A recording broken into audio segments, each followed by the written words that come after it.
आप अगर ऐसे मेरे से सवाल पूछेंगे कि सप्लीमेंट्स और पीईडीज में क्या फ़र्क है, तो यार ये वही ज़मीन आसमान वाली बात आ गई। मेरा आपसे सलाल भाई ये सवाल है कि क्या जो मुझे प्योर दूध से, प्योर मुर्गी से, प्योर बीफ से मुझे जो प्रोटीन मिलेगा, सिर्फ कॉस्ट आप अपनी जेब की तो कम कर रहे हैं, हेल्थ की तो आप बढ़ा रहे हैं ना साथ।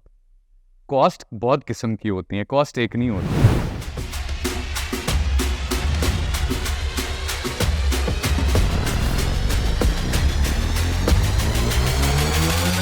Yeah.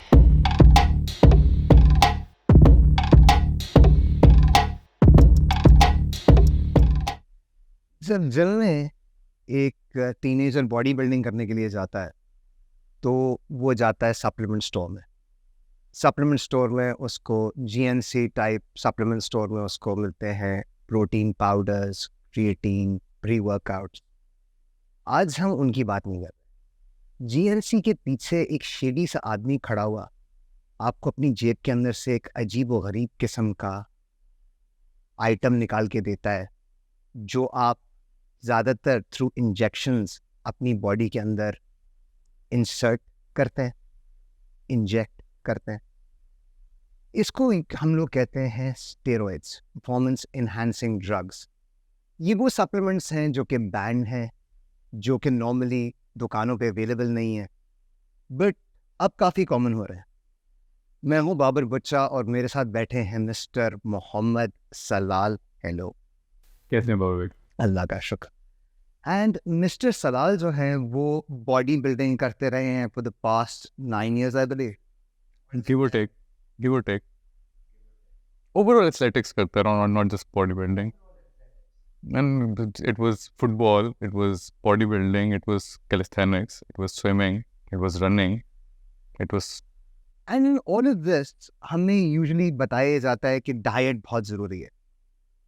You need to have a good diet to perform well, right? And अगर डाइट में कोई आपके गैप्स आ जाते हैं तो उसको आप पूरा करते हैं थ्रू सप्लीमेंटेशन। तो what is the difference between supplements that you get from a shop that are not banned और स्टेरॉइड्स जो कि बैंड सब्सटेंसेस हैं? फर्क क्या है? बाबर भाई, आप अगर ऐसे मेरे से सवाल पूछेंगे कि सप्लीमेंट्स और पीईडीज में क्या फ़र्क है, तो यार ये वही ज़मीन आसमान वाली बात आ गई। ठीक है, सप्लीमेंट्स बेसिकली आपको वो गैप कवर करने के लिए दिए जाते हैं जो कि आप अपनी मील्स मिस करके क्रिएट कर लेते हैं।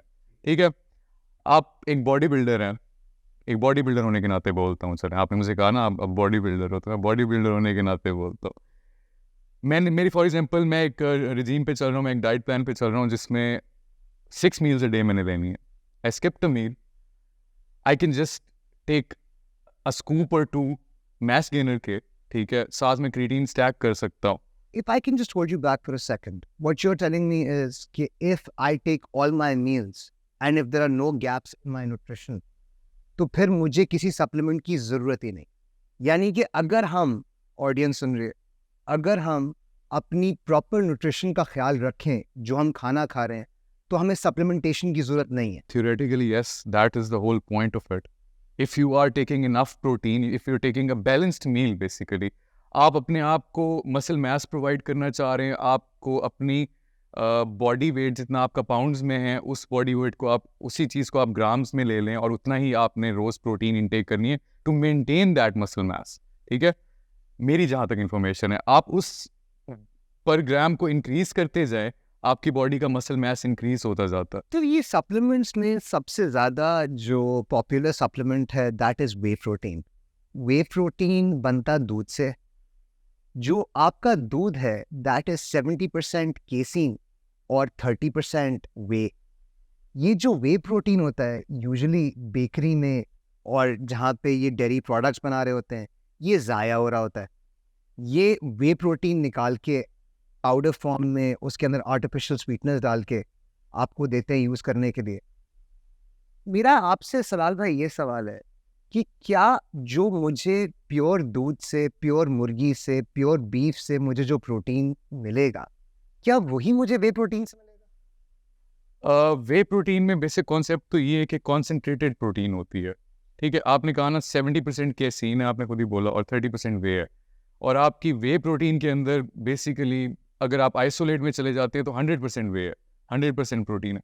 तो आपको पर यूनिट जो है, पर सर्विंग जो है, ज़्यादा अमाउंट ऑफ प्रोटीन अवेलेबल हो जाती है। एक्चुअली 70% अवाम जो हमारी है वो लैक्टोस इंटॉलरेंट। जी बिल्कुल। आपने भी कॉन्सेंट्रेट की बात की, लोग यूजुअली दूध पीते हैं, उनका पेट खराब हो जाता है, ठीक है, तो उन लोगों के लिए तो और ज़रूरी हुआ फिर सप्लीमेंट करना। तो now I take you from this topic on to the more exciting stuff. तो हम लोग वे प्रोटीन पाउडर की जगह अगर स्टेरॉइड्स यूज करें तो सस्ता नहीं पड़ता? सस्ता बहुत पड़ता है। All in all it's a very expensive sport. ठीक है, बॉडी बिल्डिंग की हम बात कर रहे हैं, ठीक है, it is an expensive sport. ठीक है, वे प्रोटीन कोई आपको सस्ता नहीं मिलता है। उसके साथ अगर आप फिर लेफ्ट राइट स्टैक कर रहे हैं, क्रीटीन ले रहे हैं, BCAAs ले रहे हैं, ठीक है, L-arginine ले रहे हैं, NO2 सप्लीमेंट्स ले रहे हैं, कुछ भी आपको चीप नहीं पड़ेगा। वेयर एज 10 की बॉटल या फिर एनीथिंग सच एज वो आपको 10% प्राइस पे अवेलेबल हो जाती है। कि डॉलर जहाँ जा रहा है, जहाँ हमारी महंगाई बढ़ रही है, प्रोटीन पाउडर बहुत महंगा हो गया है, इट्स एन एक्सपेंसिव स्पोर्ट हम कह रहे हैं, आप ये कह रहे हैं कि उसके 10% कॉस्ट पे आपको स्टेरॉइड्स मिल जाएंगे? सर कॉस्ट आप अपनी जेब की तो कम कर रहे हैं, हेल्थ की तो आप बढ़ा रहे हैं ना साथ। कॉस्ट बहुत किस्म की होती है, कॉस्ट एक नहीं होती। कि जो रामिफिकेशंस हैं उससे पहले हम बात करते हैं कि ये स्टेरॉइड जो है ये बेसिकली करता क्या है? आपकी कैपेबिलिटी बढ़ाता है? बाबर भाई चलें इसको इस तरह लेते हैं, अभी आपका करंट क्या वेट है? कितना डेडलिफ्ट कर रहे हैं आप? मैं तकरीबन 180 किलो। 180 किलो आप डेडलिफ्ट कर रहे हैं, और अगर आप चले जाते हैं गियर पे, जिसको हम स्टेरॉइड्स कहते हैं, PEDs कहते हैं, परफॉर्मेंस एनहांसमेंट ड्रग्स कहते हैं, आप इसी डेडलिफ्ट को पुश कर लेंगे 300 kgs तक वन डे, 350 kgs तक, while being at the same weight that you are right now. ना मैं वेट लिफ्ट करूंगा, साइंस कहती है उतना मसल मास। नहीं, ज़रूरी नहीं है। मसल मैस आपको इंक्रीज करने के लिए साथ साथ उतना ही कैलोरीज दोबारा चाहिए ही चाहिए। आपके अंदर वो इनफ प्रोटीन जा रहा होगा, वो आपकी PEDs आपकी सिर्फ मसल की वेट कैरिंग कैपेबिलिटीज को ज़्यादा नहीं बढ़ा रहे हैं, वो आपकी मसल की रिकवरी को भी बढ़ा रहे हैं। ऊपर से आप जो खाना खा रहे हैं उसकी एब्जॉर्प्शन और वो कैसे आपकी बॉडी उसको कंज्यूम कर रही है उसकी इनहेंसिंग, उसको भी इनहेंस कर रहे हैं साथ साथ। आप ये कह रहे हैं कि अगर मैं स्टेरॉइड्स यूज करूं तो भी मुझे अपनी मील्स पूरी लेनी पड़ेंगी? मील्स आपको मसल मैस बढ़ाने के लिए आपको मील्स पूरी लेनी पड़ेंगी। एक नॉर्मल आदमी जो है वैसे अपनी मील्स पूरी नहीं ले पाता, ठीक है, एंड अगर वो स्टेरॉइड पे जाता है तो then he has to take pharmaceutical help और अपनी मील्स भी पूरी करनी। मील्स भी पूरी, वो जो मील्स फॉर एग्जांपल आप 6 मील्स अ डे कर रहे हैं, आपकी एक मील की मैं ऐसे ही बोल रहा हूँ एवरेज सर्विंग जो है ना 500 grams for example, everything included. उस 500 ग्राम्स में से आप जो पोर्शन आपकी बॉडी यूज करके आपके ऊपर यूटिलाइज कर रही है, that is just 20 or 30% of the food, the rest your body is just excreting, it's just going to waste. ठीक है, PEDs के साथ यही चीज, आपकी मसल की रिकवरी इतनी ज्यादा हुई हुई है, whereas a natural athlete is making muscle recovery in 48 hours. Muscle तो सुना है बनता ही रिकवरी में। आप तो जिम जाते हैं मसल तोड़ने फोड़ने के लिए, और एक दफा आपने अपने फाइबर सारे फाड़ दिए, आप अब घर आए, अब आप सोए, तो आपका मसल जो रिपेयर हो रहा है it is going to become a bigger stronger muscle than it was before. तो अगर यही रिकवरी प्रोसेस आपका तेज हो रहा है, यानी कि जो मैंने एक दिन अगर चेस्ट लगाया तो मुझे पूरा हफ्ता रेस्ट करना पड़ रहा है, स्टेरॉइड्स पे क्या मैं अगले दिन लगा सकता हूं? आप बिल्कुल लगा सकते हैं। that That is actually possible and that's what makes it different. ये डिफरेंशिएटिंग पॉइंट आ गया यहाँ पे, जो कि नेचुरल और एनहांस्ड एथलीट्स को अलहदा खड़ा करता है अपनी अपनी जगहों पे। वही नेचुरल एथलीट्स जो कि मंडे टू मंडे वेट कर रहे हैं चेस्ट या बैक लगाने के लिए, अब वो वेट इसलिए कर रहा है ताकि उसका मसल वो कंप्लीटली, क्योंकि वो इतना बड़े 2 सेट्स ऑफ मसल्स है, नॉट जस्ट 2, सो मैनी, ठीक है, उनको रिकवर होने के लिए 1 वीक चाहिए if you've done enough to them, right? That does make sense, right? ठीक है, the person who is enhanced, who is using enhancement drugs, उसकी बॉडी का, अब आपका मसल, बाबर भाई मेरा आपसे सवाल है, आपका मसल रिकवर कैसे होता? हमारा पास रिकवर होता है रेस्ट। अच्छा, रेस्ट के दौरान आपकी body basically, exactly, rest and nutrition, यही मैं बात कर रहा हूँ जी, एग्जैक्टली। अब जब आप रेस्ट कर रहे हैं तो आपकी बॉडी के पास इतनी एक्सेसिव एनर्जी है कि वो उस न्यूट्रिशन को आपकी मसल रिपेयरिंग में वापस यूज कर रही है। चलिए, ये अब हमने बात कर ली एंड आई कम्प्लीटली अंडरस्टैंड कि एक तो 10% कॉस्ट है, ठीक है, तो प्रोटीन पाउडर आपको लेने की जरूरत नहीं है, आप जाए और पीछे जो शेडी बंदा आपको बेच रहा है स्टेरॉइड वो आप ले लें, आपकी रिकवरी भी तेज हो जाएगी, आपका मस्त फूड एब्जॉर्प्शन भी बढ़ जाएगी। Rainbows puppies and sunshine. मसला क्या है? मसला आप मुझे बताए ना बाबर भाई। साइड इफेक्ट्स बिल्कुल है। आप एक एंटरप्रेन्योर हैं बाबर भाई, साथ आप एक एथलीट हैं, आप एक बहुत बड़ी ऑर्गेनाइजेशन को हेड कर रहे हैं टुवर्ड्स गुड गुड, मैं कहता हूँ एक बहुत अच्छी डेस्टिनेशन है, बहुत अच्छी माशाल्लाह डेस्टिनेशन है, जिसमें आप लोगों को towards fitness, towards better health लेके जा रहे हैं। बाबर भाई, आपके एक्सपीरियंस में what are the side effects of these performance enhancement drugs? यार मैंने तो लोगों के पता है बाल गिरते हुए देखे हैं, मैंने एक्नी देखी है, दाने ऐसी ऐसी जगह पे लोगों को हो जाते हैं, कहते हैं यार ये मुझे एलर्जी हो गई। हम लोग तो जिम्स में जा रहे हैं, मैं तो 10 साल से पता नहीं कितने जिम्स में गया हूँ। अच्छा, एक और चीज़ मैंने नोटिस की है कि ये जो बॉडी बिल्डर स्टेरॉइड्स लेते हैं, यार उनकी शक्ल पे ना जैसे बुढ़ापा सा आ जाता है, ऐसे स्किन अजीब सी हो जाती है। क्या ये ओवरडोज से होता है या थोड़े से भी स्टेरॉइड्स आप ले लें तो ये चीज़ें हो जाती बाबर भाई, साइकिल्स पे डिपेंड करता है, जहाँ तक मेरी इंफॉर्मेशन है, I have never been on it, so I can just मैं अपना एक ओवरव्यू दे सकता हूँ अपनी ऑब्जर्वेशन के थ्रू। तो it basically, I think it depends on how many cycles you been on, ठीक है। You can not just call a person enhanced if he just done एक साइकिल करके वो एनहांस नहीं हो गया। ये आप साइकिल जो कह रही हैं BMX की साइकिल नहीं, ये BMX साइकिल नहीं है ये जी। जिस टाइम पीरियड में आप उसको अपनी बॉडी में इंजेक्ट करते हैं, इंजेस्ट करते हैं, जिस मर्जी मीडियम के थ्रू आप उसको अपनी बॉडी में डाल रहे हैं। अच्छा, ये साइकिल को रुकना पड़ता है क्या? साइकिल को, जहाँ तक मेरी इन्फॉर्मेशन है कि साइकिल को रोकना पड़ता है, क्योंकि आपकी बॉडी जो एक टॉलरेंस डेवलप कर लेती है टुवर्ड्स दोज एनहांसमेंट ड्रग्स, क्योंकि ड्रग्स है ना, when ever you use the term drugs, tolerance is always involve.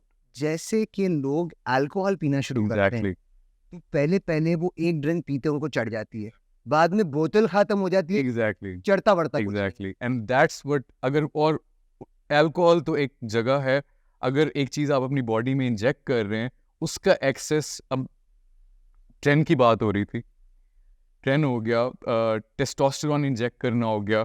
हम इस बात पे भी अभी आते हैं आगे कि टेस्टोस्टेरोन एक्सेस इंजेक्ट करने का क्या साइड इफेक्ट है आपकी बॉडी पे। आपसे मेरी एक रीसेंट गुफ्तगू में हमारी ये बात हो रही थी कि 10 इंजेक्ट करने वाले लोगों की बॉडी में शिवरिंग बहुत ज़्यादा होती है। ये मैंने देखा है, मैंने इनफैक्ट लाइव लोगों को सेट्स के बीच में ऐसे हिलते हुए देखा। बाबर भाई, अगर उसी डोज को, आपको क्या लगता है, अगर एनहेंस कर दिया जाए, उस डोज को बढ़ा दिया जाए जिस डोज पे वो हैं, क्या वो ट्रेमर्स बढ़ नहीं जाएंगे? की तरह एग्जैक्टली, वो ट्रेमर्स बढ़ जाएंगे। इसका मतलब है कि आपकी बॉडी में आपका ब्लड फ्लो ऊपर नीचे हो रहा है, ब्लड प्रेशर आपका हाई हो गया हुआ है, ठीक है।